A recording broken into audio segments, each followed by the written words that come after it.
అలాగే నా పేరు మైత్రి వెంకట మై ఛానల్ ప్రకారం మన ఛానల్ సబ్స్క్రైబ్ చేసుకోకపోతే ఇప్పుడే సబ్స్క్రైబ్ చేసుకోండి. పక్కనే ఉన్న బెల్ ఐకాన్ క్లిక్ చేసి ఆల్లో పెట్టుకోండి. నా ఫర్దర్స్ మిస్ అవ్వకుండా చూడొచ్చు. చాలా మంది చూస్తారు కానీ సబ్స్క్రైబ్ చేసుకోవట్లా. So please try to subscribe and click the bell icon also. So బేసిక్గా unique gamer Raju garu. So ఈ వీడియోలో మనం క్రియేటర్ స్పాట్లైట్లో భాగంగా ఆయన గురించి మాట్లాడుకోబోతున్నాం. మీకు అందరూ తెలిసిందే, ఎవ్రీ వీక్ మనం ఒక క్రియేటర్ గురించి మాట్లాడుకుంటాం. సో మన ఛానల్లో ప్లేలిస్ట్ ఉంటుంది. ఎవరైనా చూడాలనుకుంటే ఇప్పటివరకు చేసిన వాళ్ళందరి గురించి చూడండి. ఆల్రెడీ ఒక 5 ఎపిసోడ్స్ అయ్యాయి దీనికి ముందు. ఇది 6th ఎపిసోడ్ ఇది. సో దీని తర్వాత ఎవరి గురించి వీడియో చేయాలనేది కూడా కింద కామెంట్ సెక్షన్లో చెప్పడానికి అయితే ట్రై చేయండి. సో నేను నేమ్స్ అన్నీ కూడా నోట్ చేసుకుంటాను. సో ఒక ఆర్డర్ ప్రకారంగా చేసుకుంటూ వెళ్తాను. సో ఇంకా యూనిక్ గేమర్ రాజు గారి గురించి మాట్లాడుకుందాం. సో బేసిక్గా ఇప్పుడు ఆయన చాలా అంటే చాలా పెద్ద సెన్సేషన్, అంటే ఎంటర్టైన్మెంట్ ఆస్పెక్ట్లో. అండ్ ఆయన ఎక్కడికి వెళ్ళినా కూడా ఆయనకి టూ గుడ్ ఆడియన్స్ అయితే ఉంటారు.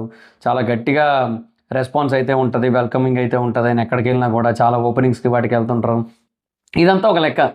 కానీ కరోనా టైంలో ఆ లాక్డౌన్ టైమింగ్ ఏదైతే ఉందో ఆ టైంలో యూనిక్ గేమర్ రాజు గారు వేరయ్యా.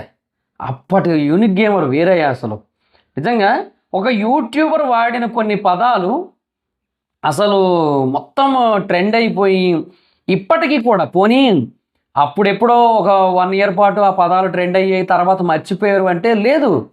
ఇప్పటికీ కూడా యూనిక్ గేమర్ గారు ఒకప్పుడు వాడిన కొన్ని పదాలు ఏవైతే ఉంటాయి విపరీతంగా ట్రెండ్ అవుతుంటాయి. పెద్ద ప్లానింగే అది ఏదైతే ఉందో అది ఇప్పటికీ కూడా ఏదైనా ఒక సిచ్యువేషన్ వస్తే దాన్నే వాడతారు. అంటే అలాంటి ఒక పదాన్ని వాడాల్సిన సిచ్యువేషన్ వస్తే దానికి ఆల్టర్నేట్గా ఇంకేమీ దొరకలేదు కూడా. తర్వాత సాయిరామ్ సాయిరామ్ అది కూడా రీసెంట్. అంటే నాకు యూనిక్ గేమర్ గారు అంటే ఆయన వాడే పదాలు ఏవైతే అంటే ఎంటర్టైన్మెంట్ వర్డ్స్ ఏవైతే ఉంటాయో వాటిలో నాకు ఇలాంటివి బాగా నచ్చుతాయి.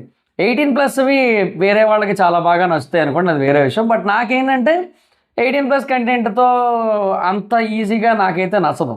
అంటే అంటిల్ అన్లెస్ అలాంటి ఒక సిచ్యువేషన్ ఉంటే అది వేరే విషయం, బట్ మాట్లాడుకునే దాంట్లో. బట్ గేమ్లో అదేం ఉండదు. బట్ ఆయన ఎంటర్టైన్మెంట్ కోసం అవన్నీ కూడా వాడతారు అండ్ దాన్ని చాలా బాగా లైక్ చేస్తారు కూడా పీపుల్. సో అది ఇంకా వేరే విషయం. బట్ నాకు ఇలాంటివన్నీ కూడా అసలు చాలా అంటే చాలా బాగా అనిపిస్తాయి. అండ్ ఇప్పటికీ కూడా ఈ పదాలు ఎంత ట్రెండింగ్ తలుచుకుంటే ఆ పర్సన్ తాలూకు ఇంపాక్ట్ ఏంటనేది అర్థమవుతుంటుంది. అంటే ఇదే పదం ఇంకెవరైనా ఒక నార్మల్ క్రియేటర్ వాడుంటే, అంటే ఆ వాయిస్ మాడ్యులేషను అదేమీ లేకుండా వాడుంటే అదంత వైరల్ కాకపోను. అది కేవలం యూనిక్ గేమర్ రాజు గారు వాడారు కాబట్టి అదంత వైరల్ అయింది. ఆ ఇంపాక్ట్ అలాంటిది. కరోనా టైంలో స్ట్రీమింగ్ పెడితే వాచింగ్ ఎంత ఉండేది తెలుసా? 70,000, 80,000, 1,00,000 కూడా వెళ్ళినట్టుంది ఒకసారి. అప్పట్లో ఆయన ఇంపాక్ట్ అది 1,00,000 స్ట్రీమింగ్ అంటే ఏందయ్యా? పెద్ద పెద్ద స్టార్ హీరోల ప్రీ రిలీజ్ ఈవెంట్లకి వస్తుంటుంది అది. 1,00,000 వాచింగు, 2,00,000 వాచింగు, ఇలాంటి నెంబర్లన్నీ అక్కడక్కడ కనబడతాయి మనకి. ఒక యూట్యూబర్ పబ్జీ స్ట్రీమింగ్ పెడితే అంత రావడం ఎప్పుడైనా చూసారా మీరు? లైకులు బీభత్సంగా ఉంటాయి అబ్బా లైకులు అప్పటి వీడియోలకి అయితే మాత్రం. అసలు ఈ టపాస్ బాలు కోసం అప్పట్లో ఎదురు చూసేది, ఆయన రోజు ఏ గెటప్ వేసుకొని వస్తాడని చూసేది, అదంతా నెక్స్ట్ లెవెల్ అసలు ఇదంతా కూడా. సో ఒక్కసారి ఆయన క్రియేటర్ జర్నీ ఏదైతే ఉందో అది ఒకసారి మొత్తం మాట్లాడుకుందాం. సో బేసిక్గా ఆయనకి ముందు నుంచి కూడా కొంత సెటిల్డ్ ఫ్యామిలీయే. సో దానివల్ల ఏంటంటే ఆయనకి కొంచెం స్టార్టింగే కొంచెం బెటర్గా స్టార్ట్ చేయగలిగారు. సో అంతా కూడా స్టార్ట్ అయింది నాకు తెలిసినంత వరకు. సో బాగానే స్టార్ట్ అయ్యారు. గేమింగ్ అంతా కూడా గట్టిగా ఉండేది. సో ఎంటర్టైన్మెంటే మెయిన్ ఎజెండాగా, ఎంటర్టైన్మెంటే మెయిన్ ఫోకస్గా గేమ్ అయితే స్టార్ట్ అయ్యింది, స్ట్రీమ్ అయితే స్టార్ట్ అయ్యింది. అండ్ 18+ స్ట్రీమ్ అని చెప్పి చాలా క్లియర్గా మెన్షన్ కూడా చేసేవారు. సో ఎవరైతే అది ఓకే అనుకొని చూడాలనుకుంటున్నారో వాళ్ళే చూడండి, లేదంటే లేదనేది తమ్నైల్ టైటిల్లోనే మెన్షన్ చేసేవారు. సో 18+ స్ట్రీమ్సే ఉంటాయి అన్నీ కూడా. ఇప్పుడు ఇంకా చాలా వరకు తగ్గించలేను, కానీ ఒకప్పుడు అది కొంచెం ఎక్కువే ఉండేది. సో అలాగా స్టార్ట్ చేశారు. అండ్ ఇనీషియల్ స్టేజెస్లో చాలా అంటే చాలా మంచి రీచ్ వచ్చింది, చాలా మంచి రెస్పాన్స్ అయితే వచ్చింది. బట్ ఈ రైవల్రీ కాన్సెప్ట్ అనేది కొంతవరకు నడుస్తూ వచ్చింది. ఇన్ఫ్యాక్ట్ ఇది యూనిక్ గేమర్ గారికి సంబంధించి పాజిటివ్ పాయింట్ కాకపోయినప్పటికీ కూడా నేను ఒకటైతే చెప్తాను ఆ సైడ్ నుంచి. అది ఏంటంటే ఇప్పటికీ కూడా నేను ఏదైనా ఒక వీడియో ఈ పబ్జీ రిలేటెడ్గా కానీ, బీజిఎంఐ రిలేటెడ్గా కానీ ఏదైనా ఒకటి అంటే ఆ గేమ్స్ రిలేటెడ్గా నా మైండ్ ఎప్పుడైనా యూట్యూబ్లో ఏదైనా చూడాలనిపిస్తే నేను యూట్యూబ్ ఓపెన్ చేసి ఫస్ట్ కొట్టేది ఏంటంటే unique gamer versus Telugu gamer Ramesh 1 vs 4 video. నేను అదే చూస్తాను ఇప్పటికీ. ఎన్నిసార్లు చూసుంటాను ఆ వీడియో నాకు అసలు గుర్తే లేదు నాకు అసలు. అంటే అక్కడ ఆడింది రమేష్ బాగా ఆడాడు, అక్కడ M249 ఉండడం అదంతా ఇంకా వేరే లెక్క. కానీ ఆ టైంలో ఆ మూమెంట్ అబ్బా, ఆ ఫైట్ ఏదైతే ఉంటుందో అది ఫెంటాస్టిక్. అది అది ఇంకా నెక్స్ట్ లెవెల్ అనిపిస్తుంది ఇంకా అదంతా కూడా. సో అప్పట్లో అదొక సెన్సేషన్ యాక్చువల్గా వీళ్ళిద్దరిది ఫైట్ ఏదైతే ఉందో అది. అండ్ స్ట్రీమ్ స్నైపింగ్లు చేయడం, వేరే వాళ్ళు రావడం, చాలా జరిగేవిలేండి అప్పట్లో, అదంతా వేరే లెక్క. సో ఇలాగా అసలు గేమింగ్ పరంగా ఏదో ఈ మధ్య మధ్యలో ఈ వార్లు ఇట్లాంటివి చిన్న చిన్నవి ఏమో నడుస్తూ వచ్చినా అంత సీరియస్గా తీసుకోలేదు ఎవరు కూడా. అక్కడక్కడ ఏదో కొంచెం అట్లా ఉండేది కానీ, బట్ ఎవరి గేమింగ్ స్టైల్ వాళ్ళది, ఎవరి ఎంటర్టైన్మెంట్ స్టైల్ వాళ్ళది అన్నట్టే ఉండేదన్నమాట. సో అది అలాగే నడుస్తూ వెళ్ళింది. అండ్ ఎప్పుడైతే ఇంకా లాక్డౌన్ పడిందో విధ్వంసం అబ్బా లాక్డౌన్లో మటుకు ఆయన కంటెంట్. నిజంగా చెప్తున్నాను, నేను ఒక పక్క వీడియోలు చేస్తూ మరో పక్క నేను బీజిఎంఐ ఆడుకుంటూ ఉండేవాడిని అప్పట్లో. సో ఆ టైంలో కూడా నేను కూడా చూస్తూ ఉండేవాడిని ఆ స్ట్రీమ్. అంటే అంత ఇంపాక్ట్ ఉండేది ఆ స్ట్రీమ్. అండ్ రోజుకో గెటప్, ఏదో గెటప్ వేసుకుంటూ వచ్చేవారు. ఆ తర్వాత ఆ ఈగది ఒకటి, ఆ ఈగది కూడా చాలా బాగా వైరల్ అవుతుంది. నా గంటల ఈగ అనుకొని అది మొత్తం భలే ఉంటుంది అది మొత్తం అంతా కూడా. సో ఆ తర్వాత ఇప్పటికీ కూడా ఆయన కొన్ని క్వశ్చన్లు ఎవరైనా అడిగితే వాటికి ఆయన ఇచ్చే ఆన్సర్లు అన్నీ కూడా విపరీతంగా వైరల్ అవుతూ ఉంటాయి, మనకందరికీ తెలిసిందే. సో ఆయన చాలా గట్టిగా తిడుతూ ఆన్సర్లు ఇస్తుంటారు, అది నవ్వుతూ కామెడీగా ట్రోల్ చేస్తున్నట్టుగా. సో అవన్నీ బాగా వైరల్ అవుతాయి. సో ఇవన్నీ ఒకప్పటి నుంచే చూస్తూ వచ్చాం. ఈ మధ్యలో ఒక వీడియోకి ఏమో టపాస్ బాల్ మధ్యలో వచ్చి మధ్యలో ఆడని డిస్టర్బ్ చేస్తాడు, అప్పుడు తనను తిట్టడం కానీ. సో మధ్యలో ఏదో ఏదో వీడియోలో తనను చూపిస్తారు, తాడేసి కట్టేసి ఉంచుతారు, అది కానీ. అంటే ప్రతిదీ గుర్తుండిపోయినాయి. అంటే అప్పట్లో ఆయన క్రియేట్ చేసిన ఇంపాక్ట్ అలాంటిది. సో ఒక 3-4 years బ్యాక్ 2020, 2021, 2022 ఆ ఎరా ఏదైతే ఉందో లిటరల్లీ రూల్ చేశారు అసలు ఆ యూట్యూబ్ గేమింగ్ కమ్యూనిటీని. ఆడియన్స్ అసలు మెంటల్ ఎక్కిపోయేది అసలు నిజంగా. ఒక టైంలో ఆయన వీడియోలు చూడకపోతే, ఏ రోజైనా లైవ్ స్ట్రీమ్ పెట్టకపోతే అలా ఉండేది. సో అలాగ కంటిన్యూ అవుతూ వచ్చారు. అండ్ ఆ ఫ్యాన్ బేస్, ఆ పాపులారిటీ అదంతా కూడా అలాగా పీక్స్లో పెంచుకుంటూ వచ్చారు. తర్వాత ఇంకో ఛానల్ పెట్టారు, దాంట్లో ఏంటంటే దీని హైలైట్స్ పెట్టేవారు, ఈ స్ట్రీమ్ తాలూకా హైలైట్స్ పెట్టేవారు. సో ఆ హైలైట్స్ కూడా చాలా ఎంటర్టైనింగ్గా ఉండేవి. ఒక 8 to 10 minutes పెట్టేవారు. సో చాలా ఎంటర్టైనింగ్ ఉండేది మొత్తం అన్నీ కూడా. సో అటు స్ట్రీమ్ ఎంటర్టైన్మెంట్తో ఉండి, అండ్ ఇది డబల్ ఎంటర్టైన్మెంట్, ఎందుకంటే చాలా తక్కువ సేపు చూసి ఎంటర్టైన్మెంట్ ఫీల్ అవ్వచ్చు. సో అలా ఆడియన్స్ నుంచి డ్యూయల్ రెస్పాన్స్ ఉండేది, అసలు పీక్స్ రెస్పాన్స్. సో అసలు ఇంకా ఎక్కడ చూసినా ఇంకా ఆ టైంకి ఆయనకున్న ఫ్యాన్ బేస్ గురించి, ఫాలోయింగ్ గురించే డిస్కషన్ ఉండేది యూట్యూబ్ కమ్యూనిటీలో. సో అలాంటి సిచ్యువేషన్, ఎందుకంటే ఒక వీడియో పెడితే 1,00,000 views రావడమే గొప్ప అన్న సిచ్యువేషన్ ఉన్న టైంలో 1,00,000 స్ట్రీమింగ్ వాచ్ టైం రావడం ఏంటి, అది చాలా పెద్ద విషయం. సో ఇలాంటివన్నీ ఉండేవి, అదంతా నడుస్తూ వచ్చింది. బట్ ఇంకా వన్స్ ఈ లాక్డౌన్ అంతా తీసిన తర్వాత పీపుల్ కొంచెం ఈ గేమింగ్ సైడ్ కొంచెం దూరం అయ్యారు. సో కొంచెం వ్యూయర్షిప్ అది తగ్గినప్పటికీ కూడా ఆయనకైతే ఎక్కువ తగ్గలేదు, ఎందుకంటే అంటే మరీ దారుణంగా పడిపోలేదు. సో అది అలా కంటిన్యూ అవుతూ వచ్చింది, అలాగా కంటిన్యూ చేసుకుంటూ వచ్చారు. ఆ స్ట్రీమింగ్ అనేది అలాగ ఉంటూనే ఉంది. అప్పటి నుంచి ఎప్పటి వరకు స్ట్రీమింగ్ అయితే ఆపలేదు. కంటెంట్లు మారాయి మధ్యలో. కంటెంట్లో మధ్యలో ఏంటంటే బ్లాగింగ్ వచ్చింది, మధ్యలో బ్లాగింగ్ కంటెంట్ వచ్చింది, బ్లాగింగ్ కంటెంట్లోకి మారారు. సో చాలా వీడియోలు అందులో చేశారు. అది చేసిన తర్వాత కొన్నాళ్ళకి ఇంకా అది కూడా ఆపేశారు. తర్వాత 3 cheers రౌండ్ ఆఫ్ అప్లాస్ ఇది స్టార్ట్ అయింది. సో రకరకాల బ్రాండ్స్ ఉంటాయి ఆయన వీడియోలో, ఆయన చెప్పినన్ని బ్రాండ్లు అసలు ఉన్నాయో లేదో కూడా తెలియదు. నాకైతే అసలు ఎలాగో ఐడియా లేదు, ఎందుకంటే నేను తాగను కాబట్టి. కానీ ఈ తాగిన వాళ్ళకి కూడా అన్ని బ్రాండ్లు తెలియవని నా నమ్మకం, నా స్ట్రాంగ్ ఫీలింగ్. నాకు అన్ని బ్రాండ్లు చెప్తాను ఆయన. ఒక్కొక్కటి ఒక్కొక్క రోజు ఒక్కొక్క బ్రాండ్, ఒక్కొక్క రోజు ఒక్కొక్క నేషన్ రిలేటెడ్ బ్రాండ్ అనమాట, అలాంటివి ఉంటాయి. సో దానికి మళ్ళీ ఎల్లిపాయలు, నిమ్మరసం, తర్వాత చిప్స్, చికెను, ఇవన్నీ ఉంటాయి పక్కన. అవి అన్నీ పెట్టి ఆయన వీడియో చేసి 3 cheers రౌండ్ ఆఫ్ అప్లాస్, ఎక్కువ తాగండి సంసారాలు డాష్ అయిపోతాయి అన్నీ చెప్తారు, అదంతా ఉంటుంది. సో ఆ కంటెంట్ మళ్ళీ బేసిక్గా బీభత్సంగా వైరల్ అయింది, బీభత్సంగా లైక్ చేశారు ఆడియన్స్. అండ్ అసలు అంటే చాలా చాలా క్రేజీగా అనిపించింది ఆడియన్స్కి. అంటే ప్రతిసారి ఒక్కొక్క బ్రాండ్ గురించి వింటూ ఉండడం, ఆ స్టఫ్ గురించి వింటూ ఉండడం. జనరల్గా చాలామంది ఎంతో కొంత డ్రింక్ అయితే చేస్తారు కదా, చాలామంది, అందరూ చాలామంది ఎంతో కొంత డ్రింక్ చేస్తారు. సో అలా చేయడం వల్ల వాళ్ళకి ఇవన్నీ చాలా ఎక్సైటింగ్గా, చాలా ఇంట్రెస్టింగ్గా అనిపించడం. సో ఇంకా అన్ని వర్గాల వారిని కూడా ఆకర్షించిందనే చెప్పాలి ఒక రకంగా. ఈ మధ్య లేడీస్ కూడా తాగడం మొదలెట్టారు కాబట్టి లేడీస్ కూడా చూస్తున్నారేమో ఆ షార్ట్స్, అది వేరే విషయం.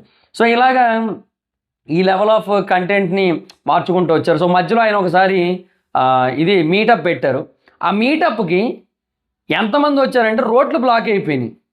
దగ్గర 3,000 మంది దాకా, 2,000 మంది పైన వచ్చేసారు మొత్తానికి. వచ్చేస్తే ఆయన అంతమంది ఎక్స్పెక్ట్ చేయలేదు. ఒక 500 మంది ఎంతమందిని ఎక్స్పెక్ట్ చేసినట్టు ఉన్నారు. వెళ్తే అక్కడ బీభత్సం అయిపోయి తీసుకెళ్ళిపోయారు పోలీసులు వచ్చి. వద్దు మీరు ఇక్కడ ఉంటే ఇంకా జామ్ అయిపోతే ఇక్కడ ఇలా కుదరదు, ట్రాఫిక్ వైలేషన్ ఇదంతా అని చెప్పి పట్టుకెళ్ళిపోయారు. అంటే ఆ లెవెల్ ఆఫ్ ప్రాబ్లం క్రియేట్ అయింది. సో సో చెప్తున్నా కదా, ఈ మీటప్కి అంతమంది రావడం అనేది సరే, ఈ మధ్యకాలంలో క్రియేటర్స్ మీటప్స్కి కొంచెం బాగానే వస్తున్నాయి. మనం అన్వేష్ గారి గురించి ఆడుకున్నప్పుడు ఇది డిస్కస్ చేయలే, కానీ అన్వేష్ గారి మీటప్స్కి బాగానే వస్తున్నాయి. ఈవెన్ వేరే కంట్రీస్లో కూడా బాగానే వచ్చేవారు. ఇదంతా కూడా జరిగింది, సరే ఓకే. అది కాదు, ఏదైనా ఓపెనింగ్కి వెళ్తే అక్కడికి విపరీతంగా వస్తారు, టూ మచ్ క్రౌడ్ వస్తారు ఈయన చూడడానికి, టూ మచ్ హైప్ బిల్డ్ అవుతుంది, టూ మచ్ ఇంపాక్ట్ క్రియేట్ అవుతుంది.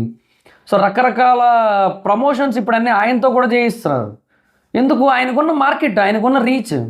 సో దాన్ని ఒక ఏమంటారు, ఒక పిఆర్ఓ కంటెంట్ లాగా చేసుకొని వేరే వాళ్ళ దగ్గర కనుక ఇచ్చుకున్నారంటే ఈ బేభత్సంగా వెళ్తుందని ఒక క్లారిటీ ఉంది. సో అదంతా కూడా, ఇదంతా ఏదో రాత్రికి రాత్రి జరిగింది కాదు. అంటే ఎంటర్టైన్మెంట్కి ఒక లిమిట్ అంటూ లేదు అనేది మనం వేరు వేరు ప్లాట్ఫామ్స్లో చూస్తూ ఉంటాం మనం. అది వేరే వాళ్ళని ట్రోల్ చేయడంలో కావచ్చు, లేదంటే డబుల్ మీనింగ్ డైలాగుల్లో కావచ్చు, లేదంటే డైరెక్ట్గా 18+ వాడటం కావచ్చు. ఏదైనా సరే ఎంటర్టైన్మెంట్కి అంటే ఇప్పుడు ఏదో తెలుగులో ఒక సామెత ఉంటుంది, కాదేది కవిత కనర్హం, కాదేది కవిత కనర్హం అన్నట్టుగా, ప్రతిదాన్ని కవితలాగా మనం మార్చచ్చు అన్నట్టుగా, కాదేది ఎంటర్టైన్మెంట్కి అనర్హం అనమాట. ఎంటర్టైన్మెంట్కి ప్రతిదాన్ని వాడుకోవచ్చు, ఒక్కొక్కరు ఒక్కొక్క దాన్ని వాడతారు. సో ఈయన ఇది వాడారు, అండ్ అందులో ఆయన ఎక్స్ట్రీమ్స్లో వాడేసరికి అది అసలు పీక్లో సక్సెస్ అయిపోయింది. అండ్ అప్పట్లో ఇది కొంచెం 18+ డైలాగ్ అయినా సరే, ఈ పుంజొచ్చి పెట్టని అనే ఒక డైలాగ్ ఉంటుంది, అది కూడా నెక్స్ట్ లెవెల్ ఏమంటారు పాపులర్. అంటే అందరికీ తెలుసు, అందరికీ ఆ డైలాగ్, ఈ డైలాగ్ చెప్తే ఇది యూనిక్ గేమర్ డైలాగ్ కదా అనేస్తారు. అంటే అంత రీచ్, అంత పాపులారిటీ, అంత wide range of market build అయింది ఆయనకి. సో ఇదంతా కూడా బిల్డ్ చేసుకోవడం అనేది ఒక రాత్రిలో జరిగేది కాదండి. ఎంతోమంది క్రియేటర్స్కి ఆయన ఇన్స్పిరేషన్ గేమింగ్ కేటగిరీలో. ఇప్పుడు కొంచెం గేమింగ్ దాటి వేరే వేరే వాటికి వచ్చినప్పటికీ కూడా స్టిల్ ఆ ఇన్స్పిరేషన్ కంటిన్యూ అవుద్ది. ఎందుకు? ఈయన కూడా ఇప్పటికీ లైవ్ స్ట్రీమ్ కంటిన్యూ చేస్తున్నాడు కాబట్టి, లైవ్ స్ట్రీమ్ అయితే ఆపట్లేదు కదా. సో చాలామంది గేమింగ్ క్రియేటర్స్ అలాగా ఆయన్ని చూసి వచ్చి అలాగా విపరీతంగా పాపులారిటీని గెయిన్ చేసుకున్న వాళ్ళు కూడా ఉన్నారు. ఆయన కూడా చాలామందికి సపోర్ట్ చేశారు. చాలామంది గేమర్స్ ఆయన దగ్గర నుంచి వచ్చారు, చాలామంది క్రియేటర్స్. సో వీళ్ళందరూ కూడా ఇప్పుడు యూట్యూబ్ ఛానల్స్ పెట్టుకొని వేరు వేరు కంటెంట్స్లోకి వెళ్ళిపోయిన వాళ్ళు కూడా ఉన్నారు. బట్ ఆయన దగ్గర నుంచి అయితే స్టార్ట్ అయ్యారనే ఒక పాయింట్ అయితే ఉంటుంది. చాలామందికి సపోర్ట్ అయితే చేశారు, ఆ పాయింట్ కూడా ఉంది. సో ఇట్లా ఎన్నో ఎన్నో ఎన్నో వెర్షన్స్. మధ్యలో ఒక కాంట్రవర్సీ కూడా క్రియేట్ అయింది దీని రిలేటెడ్గా. ఏంటంటే ఇక సపోర్ట్ చేయడానికి డబ్బులు తీసుకుంటున్నారు అని చెప్పి, అంటే ఆయనతో కలిసి స్ట్రీమ్ ఆడాలంటే స్ట్రీమ్కి ఎంత అని చెప్పి తీసుకుంటారు, అది ఇదని చెప్పి ఒక పాయింట్ అయితే వచ్చింది. బట్ అది ఇంకా అది ఏదో అట్లా ఏదో నామకే వస్తే అన్నట్టు అట్లా వెళ్ళిపోయింది, ఇలా వచ్చి అలా వెళ్ళిపోయింది కాంట్రవర్సీ. అది పెద్ద మ్యాటరే కాదన్నట్టు అయిపోయింది. బికాస్ ఆయన ఏది ఇంపాక్ట్ చేయలే, ఇంపాక్ట్ చేస్తే ఏదైనా ఏది లేదు కదా. సో ఆయన హ్యాపీగా ఆయన వాటికి ఆయన స్ట్రీమ్ చేసుకుంటున్నారు, ప్రశాంతంగా ఆయన కంటిన్యూ చేస్తున్నారు. అండ్ ఆ టపాస్ బాల్ కూడా కొంచెం పెరిగి పెద్దవాడు అయిపోయాడు ఇప్పుడు. సో ఎందుకంటే ఇప్పటికి మరి చాలా ఏళ్ళు గ్యాప్ ఉంది. ఎప్పుడు 2020, ఎప్పుడు 2026 ఇది. సో చాలా గ్యాప్ అయితే ఉంది కాబట్టి సో అదంతా కూడా మారింది మొత్తం అన్నీ కూడా. అండ్ ఇప్పుడు ఆయన కూడా తగ్గించారు, మరీ 18+ అయితే లేదు. సో అప్పుడప్పుడు ఏంటంటే వీళ్ళు కామెంట్లో కొన్ని తింగర క్వశ్చన్లు అడుగుతుంటారు. సో అలా అడిగినప్పుడు మటుకు వాటికి అట్లాగే కొంచెం ట్రోల్ చేసినట్టుగా కొంచెం మంచిగా నాటుగా 18+తో సమాధానాలు అయితే ఉంటాయి. సో అవి బాగా గట్టిగా వైరల్ అవుతూ ఉంటాయి. సో అవి బాగా వర్క్, అంటే ఎంటర్టైన్మెంట్ అది పీక్ ఎంటర్టైన్మెంట్ ఉంటుంది. సో అది బాగా నచ్చుతూ ఉంటుంది అందరికీ కూడా. సో అది సిచ్యువేషన్. సో ఇలాగా ఎక్కడో ఒక దగ్గర మొదలుపెట్టి అదే అలా కంటిన్యూ చేస్తూ అలా పీక్స్ ముందుకెళ్ళి సబ్స్క్రైబర్స్ కౌంట్కి ఆయనకున్న ఫాలోయింగ్కి సంబంధం లేదనే ఫీలింగ్ తీసుకొస్తుంటాడు ఆయన. సో ఈరోజు ఆయన ఉన్న పొజిషన్ అలాంటిది. ఎందుకంటే ఆయన బయటికి వెళ్ళినప్పుడు ఆయనకి ఎదురయ్యే రెస్పాన్స్, ఆయనకి ఆ ఇన్స్టాగ్రామ్లో ఉన్న రీచ్, ఆయనకున్న ఆ రెస్పాన్స్, ఎక్కడికైనా వెళ్ళినప్పుడు ఆయన రిసీవ్ చేసుకునే విధానం, పీపుల్, ఇవన్నీ కూడా ఏంటంటే it is more than what he has. అంటే ఇప్పుడు ఆయనకి ఏదైతే సబ్స్క్రైబర్స్ కౌంట్ ఉందో దానికి మించి ఉన్న ఫాలోయింగ్ ఇది అని అనిపిస్తుంటుంది. అది మళ్ళీ ఎందుకు సబ్స్క్రైబర్స్ కౌంట్లో రిఫ్లెక్ట్ అవుతాయా అంటే మరి సబ్స్క్రైబర్స్ కౌంట్ అక్కడ ఆగిపోయింది. ఎందుకు? అయినా కేటగిరీలు మార్చాల. సో ఆ కేటగిరీలు ఏమైనా మారిస్తే ఏమైనా వేరే యూజ్ ఏమైనా ఉంటుందేమో, అది వేరే విషయం. కానీ బట్ ఇప్పటికైతే మటుకు ఇలా కంటిన్యూ అవుతున్నారు ఆయన. సో ఒక next level creator, next level entertainer. And ఒక టైంలో నేను కూడా ఏదో వీడియో చేశాను ఆయన మీద, ఏదో ఒక టాపిక్ వచ్చినప్పుడు నేను వీడియో చేశాను. అండ్ అది ఇప్పుడు కాదులేండి, అది చాలా అయింది, అది ఇప్పుడు లేవులేండి, ఆ వీడియోస్ అన్నీ లేవు ఇప్పుడు. సో బట్ ఇంకా నేను కూడా మధ్య మధ్యలో కొన్ని వీడియోస్ చేసేవాడిని, స్ట్రీమ్ ఎక్కువ చూసేవాడిని. సో బాగా ఎక్సైట్మెంట్ ఉండేది. అంటే చెప్తున్నాను కదా, ఒక కైండ్ ఆఫ్ హడావిడి, ఒక కైండ్ ఆఫ్ ఊపు, ఒక కైండ్ ఆఫ్ ఎంటర్టైన్మెంట్, ఎంజాయ్మెంట్ అన్నీ ఉంటాయన్నమాట. ఏదో ఏదో అమ్మో మనం పెద్ద తోపు గేమర్ అయిపోవాలని చెప్పి ఆడినట్టు కాకుండా సరదాగా క్యాజువల్గా అరే ఎంటర్టైన్ చేద్దాం జనాల్ని, మనమే ఎంటర్టైన్ అవుదాం అట్లా అన్నట్టుగా ఒక స్ట్రీమ్ పెట్టేవాళ్ళు, అలా ఆడేటోళ్ళు ఆయన. అలాంటి స్ట్రీమ్స్ కాబట్టి మేబీ అది ఆయన అందరికీ బాగా కనెక్ట్ అయ్యారు కూడా. సో ఇన్ఫ్యాక్ట్ నన్ను అడిగితే అప్పటి నుంచి ఇప్పటి వరకు ఉన్న గేమర్స్లో అంతలాగా సక్సెస్ అవుతూ అంతలా సక్సెస్ రేట్ని చూస్తున్న పర్సన్ కూడా ఆయనే. అంటే మిగతా వాళ్ళకి ఇంకా దారుణంగా తగ్గిపోయారు, ఈయనకి ఇంకా ఇప్పటికీ కొద్ది గొప్ప బెటర్ రీచ్ అయితే ఉంది, మంచి ఆడియన్స్ కౌంట్ అయితే ఉంది. అప్పట్లో నాకు బాగా గుర్తు, మ్యాచ్ ఎండింగ్ వచ్చేసరికి రీచ్ బీభత్సంగా పెరిగిపోయేది, భలే ఉండేది అప్పట్లో. నార్మల్గా ఒకవేళ ఒక 10,000 వాచింగ్ ఉంటే మ్యాచ్ ఎండింగ్ వచ్చేసరికి 20,000 అయిపోయేది. ఇదేందా అనుకునేవాడిని అప్పట్లో. అలా అంటే అదొక కొలమానం అనమాట. మాకు యూట్యూబర్స్ ఎప్పటికప్పుడు అనాలిసిస్లు చేసుకుంటూ ఉండాలి, లేదంటే అవుట్డేటెడ్ అయిపోతారు.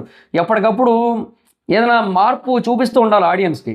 అది కేటగిరీ అంటే కేటగిరీ మార్చేయాల్సిన అవసరం లేదు, ఆ కంటెంట్ కొద్దిగా మార్పు అయితే చేయాలి, బ్యాక్గ్రౌండ్లు మార్చేసి లైట్లు పెట్టేసి అది కూడా చేయక్కర్లేదు. కానీ ఏదో ఒక విధానం అయితే మారాలి. అది ఏదో చెప్పే విధానమా, లేదంటే చూపించే విధానమా, అంటే ఎడిటింగా, ఏదో ఒకటి మొత్తానికి కొంచెం మార్పు అయితే ఉండాలి. ఆ మార్పును బేసిక్గా పీపుల్ యాక్సెప్ట్ చేస్తారు. లేదంటే ఆ పర్సన్కి బీభత్సంగా కనెక్ట్ అయిపోయి ఉండాలి అది. సో అది యూనిక్ గేమర్ రాజు గారిలో విపరీతంగా కనెక్టివిటీ ఉంది కాబట్టి ఇప్పటికీ ఆయన ఆ మాత్రం సస్టైన్ అవుతున్నారు. ఏంటంటే గేమింగ్ కమ్యూనిటీ ఆల్మోస్ట్ డెడ్ అయిపోయింది, ఎస్పెషల్లీ బీజిఎంఐ. ఎందుకంటే ఆ పబ్జీ బ్యాన్ చేసి బీజిఎంఐ తీసుకొని వచ్చి వాడేమో అక్కడెక్కడో ఫస్ట్ ఈవెంట్ ఇస్తాడు, తర్వాత ఇక్కడ వదులుతుంటాడు, దాంట్లో ఉన్న ఫీచర్లు ఏమో దీంట్లో ఉండవు. జనాలకు ఒక రకంగా చిరాకు కూడా పుట్టేసింది గేమింగ్ మీద. ఫ్రీ ఫైర్ కొంచెం బాగానే ఉందండి ఇప్పటికీ, బీజిఎంఐ పబ్జీ కోసం చెప్తున్నాను నేను. ఫ్రీ ఫైర్ కొద్దిగా పర్లేదు, కానీ ఏదైనా అప్పుడు గేమ్ ఆడిన వాళ్ళు అందరూ కూడా ఇప్పుడు ఆడట్లేదు కదబ్బా. 2020కి 15 ఏళ్ళు ఉన్నోడికి 2026కి 21 ఉంటాయి. మరి ఆడిప్పుడు బీటెక్ డిగ్రీయో ఏదో అయిపించేసి కెరియర్లో ఏదో ఒకటి చేయాలనుకుంటాడు కదా, అది అది మెయిన్ మ్యాటర్ ఇక్కడ. సో అది సిచ్యువేషన్. సో దానివల్ల ఏంటంటే అది మార్పు అనేది వచ్చేసింది. ఇప్పుడు ఈ కొత్త ఆడియన్స్కి ఈ స్ట్రీమ్లు అనేవి కనెక్ట్ అవ్వట్ల, వాళ్ళు ఆడుకోవడానికే టైం సరిపోవట్లేదు, ఇంక వీళ్ళు స్ట్రీమ్లు ఎక్కడ చూస్తారు, అది మ్యాటర్ ఇక్కడ. సో అది గైస్, ఎనీహో మొత్తానికి చెప్తున్నా కదా, యూనిక్ గేమర్ రాజు గారు అయితే మాత్రం ఒక సెన్సేషను, ఒక ఇన్స్పిరేషను, ఒక మోటివేషను అలా అనమాట. సో సెన్సేషన్ ఎందుకంటే ఆయన మాట్లాడేది ఏదైనా సరే కొన్ని పెద్ద పెద్ద మీమ్ డైలాగ్స్ అవుతుంటాయి, అండ్ అవన్నీ చాలా బాగా వర్కౌట్ అవుతుంటాయి, అన్నీ నెక్స్ట్ లెవెల్ ఉంటాయి మొత్తం అన్నీ కూడా. అండ్ యూనో ఆ తర్వాత ఇన్స్పిరేషన్ అంటారు, ఆయన ఎంతోమంది గేమర్స్కి ఇన్స్పిరేషన్ ఆయన. సో ఆయన అసలు ఆయన ఎంటర్టైన్మెంట్ ఆస్పెక్ట్లో కావచ్చు, లేదంటే జనరల్గా అసలు ఆ గేమింగ్ పరంగా, రీచ్ పరంగా కావచ్చు, ఏ రకంగా అయినా సరే ఎలా చూసుకున్నా కూడా అసలు నెక్స్ట్ లెవెల్ రీచ్ అని చెప్తా. సో అదొక పాయింట్ అయితే ఉంటుంది. అండ్ ఒకప్పుడైతే ఇంకా నుంచొని ఆడేవారు, అయ్యా నుంచొని స్ట్రీమ్ చేసేవారు, గంటలు గంటలు నుంచొని స్ట్రీమ్ చేసేవారు ఆయన. ఇంక ఇప్పుడు ఏదో ఆ తర్వాత కొన్నాళ్ళ తర్వాత కూర్చొని స్ట్రీమింగ్ చేశారు, కానీ లేదంటే అసలు ఒకప్పుడు ఆయన పడ్డ ఎఫర్ట్ చూడండి, అన్నేసి గంటలు నుంచొని స్ట్రీమింగ్ చేయడం అంటే. అది కూడా గుర్తు నాకు, అది కూడా చెప్పారు నాకు, అంటే నాకంటే నాకు కాదు, అదే లైవ్లో అది కూడా చూశాను నేను అనుభవి, అది కూడా చెప్పారు నాకు అంటున్నా, అది కూడా చూశాను నేను. సో లైవ్ స్ట్రీమ్ నుంచొని చేస్తున్నాను, బట్ ఇంకా కాదులే ఇంకా కూర్చొని చేస్తానని చెప్పి చైర్ తీసుకొని అట్లా చేశారు మొత్తం అంతా కూడా. సో అది నెక్స్ట్ లెవెల్, అది ఏదో నార్మల్ విషయం ఏం కాదు అదైతే మాత్రం. సో కంటిన్యూస్ కదబ్బా, కొన్ని 4-5 గంటలు స్ట్రీమ్ చేస్తే 4-5 గంటలు నుంచొనే చేయాలి. కొన్ని వీడియోలు చేసేవాళ్ళు ఎవరైనా నుంచొని చేస్తున్నారంటే ఒక పావు గంట 20 నిమిషాలు నుంచొని చేసి తర్వాత కూర్చుంటారు. ఇక్కడ అలా కూడా కాదు కదా, అది పాయింట్ ఇక్కడ నేను చెప్పేది. సో అలా అనమాట, అలా ఎంతో ఎఫర్ట్ పెట్టి ఎంతో స్ట్రగుల్ అయితేనే ఈరోజు ఈ పొజిషన్లో అయితే ఉన్నారు. సో ఇక మధ్యలో బాడీ బిల్డింగ్ వీడియోస్ ఏవో కూడా కొన్ని చేశారు, వాటి మీద కొంత ఏదో కొంచెం కామెడీగా కూడా వచ్చినాయి బయట రియాక్షన్లు, అది వేరే విషయం. బట్ ఇప్పుడు ఆ డ్రింకింగ్ అయితే మటుకు మంచి ఆడియన్స్కి ఒక స్ట్రాంగ్ కనెక్టివిటీ వచ్చింది, అండ్ ఈ గేమింగ్ అనేది ఎలాగ ఎప్పటి నుంచో ఉంది. సో ఇంకా అలా కంటిన్యూ అవుతున్నారు ప్రజెంట్ అయితే మాత్రం. సో అంతే మరి. సో ఇది ఆయన జర్నీ స్టార్టింగ్ నుంచి ఇప్పటి వరకు. సో ఈ జర్నీలో ఎంతమంది ఉన్నారంటే ఇప్పుడు ఈ వీడియో చూస్తున్న వాళ్ళు ఎంతమంది మొదటి నుంచి ఇప్పటి వరకు ఆయన వీడియోస్ చూశారు, ఆయన లైవ్ స్ట్రీమ్స్ చూశారు అనేది కింద కామెంట్ సెక్షన్లో చెప్పడానికి అయితే ట్రై చేయండి. సో దట్ అర్థమవుతుంది అంటే ఇప్పటికీ ఎంతమంది ఆయన యాక్టివ్ ఆడియన్స్ ఉన్నారని. అంటే అప్పటి నుంచి ఉన్నోళ్ళు, కొత్తగా వచ్చిన వాళ్ళు వేరే లెక్క, అప్పటి నుంచి ఉండాలి, అది హైలైట్. సో నేను అప్పటి నుంచి ఉన్నాడునే, నాకు అది బాగా గుర్తు. సో ఎంతమంది ఉన్నారు కింద కామెంట్ సెక్షన్లో చెప్పండి. So that's guys this the video కనుక మీకు నచ్చితే లైక్ చేసి వీడియోని షేర్ చేయండి. ఇప్పుడు ఎవరైనా మన ఛానల్ సబ్స్క్రైబ్ చేసుకోకపోతే ఇప్పుడే సబ్స్క్రైబ్ చేసుకోండి. పక్కన ఉన్న బెల్ ఐకాన్ క్లిక్ చేసి ఆల్లో పెట్టుకోండి, నా ఫర్దర్స్ మిస్ అవ్వకుండా చూడొచ్చు. అండ్ హైప్ చేయడం మర్చిపోవద్దు, లైక్ చేసిన తర్వాత హైప్ పాయింట్స్ ఇవ్వండి, సో దట్ వీడియో ఎక్కువ మందికి రీచ్ అవుతుంది. అండ్ అలాగే షేర్ చేయడం మర్చిపోవద్దు, మీ సోషల్ మీడియా ప్లాట్ఫామ్స్లో like Facebook, WhatsApp, Twitter, Insta వీటన్నిటిలో కూడా షేర్ చేయండి. Thank you guys. నా ఇన్స్టాగ్రామ్ ఐడి జబర్దస్త్ మైదర్, మీ అక్కడ కూడా వచ్చినండి ఫాలో అవ్వచ్చు. అండ్ ఒకవేళ మీరు ఏదైనా ఒక క్రియేటర్ గురించి పర్సనల్గా నాకు మెసేజ్ చేసి ఏమైనా టాపిక్స్ ఏమైనా చెప్పాలనుకున్నా, అంటే మీకు కూడా క్రియేటర్ జర్నీస్ ఐడియా ఉంటుంది కదా చూసిన వాళ్ళకి, సో మీరు ఏదైనా క్రియేటర్ పేరు చెప్పి అతని జర్నీ ఏమైనా చెప్పాలనుకున్నా కూడా నాకు ఇన్స్టాలో చెప్పండి, నేను దాని గురించి వీడియో అయితే చేయడానికి ట్రై చేస్తాను. అండ్ ఇంకా ఇది కాకుండా ఇందులో వేరే ట్రెండింగ్ టాపిక్స్ కూడా వస్తాయి కదా, సో వాటి గురించి ఏమైనా వీడియో చేయమని అడగాలనుకున్నా కూడా ఇన్స్టాలో ఫాలో అయ్యి నాకు మెసేజ్ చేయడానికి అయితే ట్రై చేయండి. Thank you so much guys. Bye. మీటర్ నెక్స్ట్ వీడియో. బాయ్.